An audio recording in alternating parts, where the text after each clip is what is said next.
today's video, I'm going to talk to you about handle I want to think it over in an assertive manner. So how do you handle I want to think it over from a prospect when you believe that each individual has the right to take time and think? Here's how you handle it. You handle it very, very assertively, because if they're serious about it and they're really not using it as avoidance of telling you no, then you can do some things a little differently. But here's how I handle it. Best way to do it is just to illustrate to you. So I had a client, actually a prospect, a husband and a wife. I was sitting in their living room, and here's what the husband said after 2 hours. We showed him all his options, and he said this: well, we're just gonna mull it over.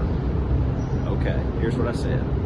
That's fine, not a problem. Before I leave, can I ask you a question? He said, sure, what is it? I said, once I leave, how many people do you think call me back? And he said, I don't know, 4 or 5 out of 10. I said, nobody. He said, well, why is that? I said, I don't know. I wish I knew. But here's what I do know.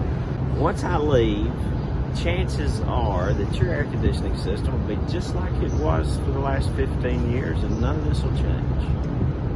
And his wife stood up and said, honey, he's right. Let's get it. So the way that you handle a mull it over is to open up space for them to say no.